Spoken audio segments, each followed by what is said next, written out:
ख्वाजा गरीब Nawaz welfare trust रोशनी सबके माटे द्वारा पैगंबर हजरत मोहम्मद साहेबના 1455માં જન્મદિવસ નિમિત્તે ઈદે મિલાદ ઉત્સવની ઉજવણી કરવામાં આવી હતી।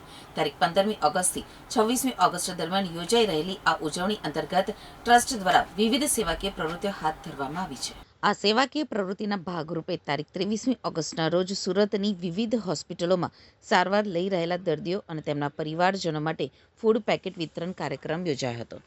ટ્રસ્ટ દ્વારા સુરતની સિવિલ હોસ્પિટલ, સ્મીમેર મસ્કતી, સામોલ, ડાયમંડ, પટેલ કિડની, ભારતી મૈયા, પ્રશાંત, બુરહાની, ઝૈનબ લોકાત, ઓમેના, યુનિકેર, યુનિવર્સલ, સુરત જનરલ અને સૂફી હોસ્પિટલ સહિતની વિવિધ હોસ્પિટલોમાં કુલ 1400 ફૂડ પેકેટનું વિતરણ કરવામાં આવ્યું હતું।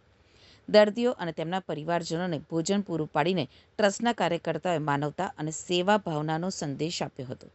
ટ્રસ્ટના જણાવ્યા મુજબ આ સેવા કાર્યનો મુખ્ય ઉદ્દેશ્ય જરૂરિયાતમંદ દર્દીઓ અને તેમના પરિવારજનોને કોઈપણ ભેદભાવ વિના માનવતાના ભાવથી મદદરૂપ થવાનો છે। ટ્રસ્ટનું સૂત્ર લોભ, લાલચ અને સ્વાર્થ વગર અવશ્ય સેવા કરો તેમજ દેનાર બનો, લેનાર નહીં। આ વિચાર સાથે ટ્રસ્ટ દ્વારા સતત સેવાકીય પ્રવૃત્તિઓ કરવામાં આવી રહી છે। ખ્વાજા ગરીબ નવાઝ વેલફેર ટ્રસ્ટ દ્વારા જણાવવામાં આવ્યું છે કે માનવ સેવાની આ પરંપરા સતત 16મા વર્ષમાં પણ જારી છે। ટ્રસ્ટે સમાજના તમામ વર્ગના લોકોને સેવા કાર્ય સાથે જોડાવા અને જરૂરિયાતમંદોની મદદ માટે આગળ આવવા અપીલ કરી છે। ઈદે મિલાદની ઉજવણીને માત્ર ધાર્મિક પર્વ પૂરતી જ સીમિત રાખવાને બદલે દયા, સેવા અને માનવતાના સંદેશ સાથે ઉજવવાનો આ પ્રયાસ સુરતમાં સેવા ભાવનું ઉદાહરણ બન્યો છે। आपका नाम? मेरा नाम सब्बीर भाई जरा। अच्छा, आज ईद मिलाद की किस तरह?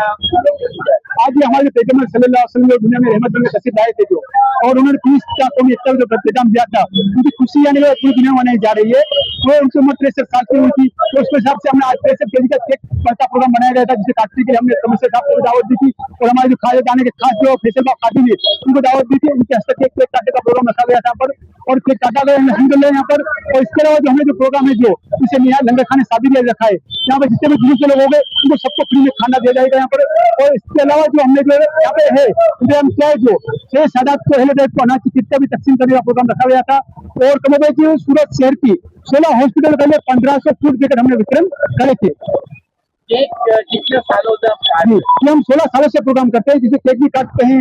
सूरत शहर की सभी हॉस्पिटल के अंदर 16 हॉस्पिटल के अंदर 1500 फूड पैकेट वितरण करते हैं। ये प्रोग्राम हमारा ख्वाजा गरीब वेलफेयर ट्रस्ट की जानिब से हम लोग हर साल करते हैं।